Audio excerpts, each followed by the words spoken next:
Concealed carrying in church is not only becoming normal, but very necessary. Here's exactly what you need to do to not only be a concealed carrier, but a protector in your church. Let's do it.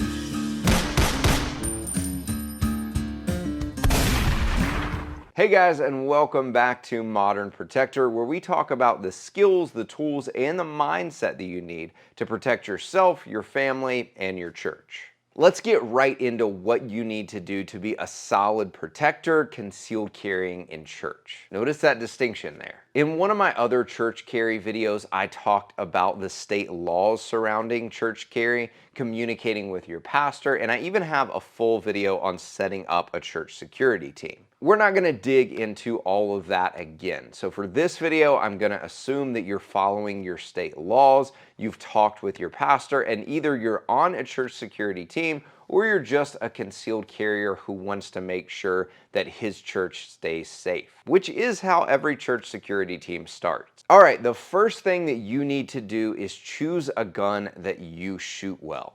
Please do not carry your tiny little pocket pistol that you've shot twice at the range and call that good enough. The whole point of carrying a gun is to have a very effective tool that you can use to protect life. So if you can't use that tool effectively, then you shouldn't be carrying it, especially at church. That's good advice. So once you're carrying a gun that you can shoot well, you need to train the way that you carry. Do not show up to run drills in cargo pants and an open carry rig unless that's actually how you're going to carry every Sunday, which I wouldn't recommend. So if you're going to carry every Sunday in a suit and tie, then go to the range and run drills in a suit and tie. If you carry with an untucked dress shirt, then run drills that way. I know this may feel silly, but if you need to draw your gun and get hits on a deadly threat, that's not the time to figure out the flaws in drawing your gun because you've never practiced in your church clothes. It's a bad idea.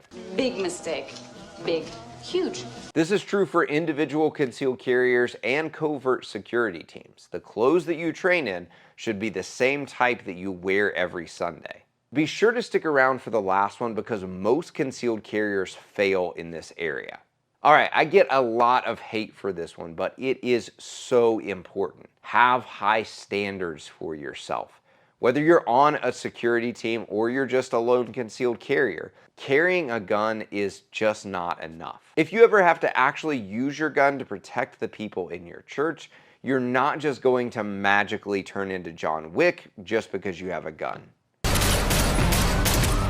Everything will not go your way. It'll be messy, it'll be stressful, and it will probably be really difficult not to hit innocent people when you're trying to stop the threat. You need to have high standards for your accuracy, for your speed, and for your spatial awareness and your communication skills. You have no idea what scenario you may need to face in the moment, so be over-prepared. The FBI qualification drill is a great place to start to test your skills. And I think that all concealed carriers and all church security teams should work to be able to pass the FBI qualification at bare minimum. You can find the drill for free online, and I have a whole video showing you exactly how to shoot it that I'll put at the end of this one. So what is the last one that most concealed carriers fail at? Well, before we get to that, if you are new to concealed carry or you're just trying to find the best way to carry at church or just in everyday life, then I've got something that I think will really help you out. My concealed carry starter kit is a short and really practical guide that walks you through the whole process of what gun to choose, the best carry positions, choosing the right holster, and the other self-defense tools that you need to be carrying every day. It's everything that I wish someone would have told me 10 years ago when I first started carrying a gun. You don't have to do this all on your own. Check it out in the link down below. All right, lastly, you need to carry other tools. A gun is a great tool for protecting life against a deadly threat. And I think that it is usually the best tool for that scenario. But this is also the least likely scenario. Just looking at individual attacks, 75% of assaults in America are simple assaults, meaning that the attacker is not using a deadly weapon, so he's not a deadly threat. So what is your solution to that? Martial arts is a great answer if you have the time, the money, and the discipline for this.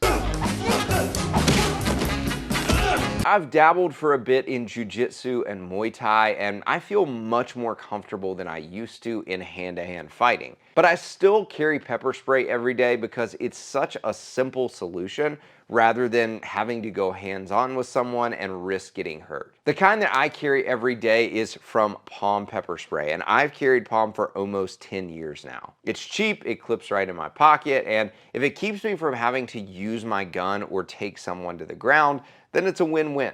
I'll put my affiliate link for POM in the description down below. Another super important tool that you need to have either as an individual or in your church is a trauma kit.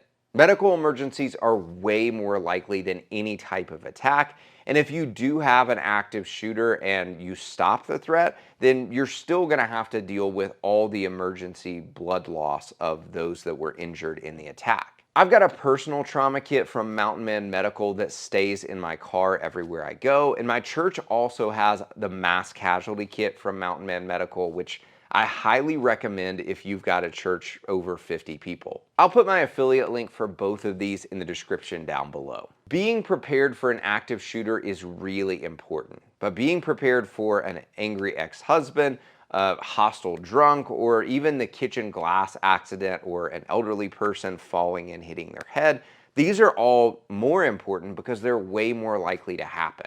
As a concealed carrier and as a protector, you need to carry more than just your gun. If you gain value from this video and you want to see more concealed carry and church carry content, then don't forget to like and subscribe down below. And if you want to learn more about how to conceal in church clothes, then check out this video. Until next time, be alert, stand firm in your faith, be strong, be courageous, and let all that you do be done in love. Thanks for watching, and I'll see you next time.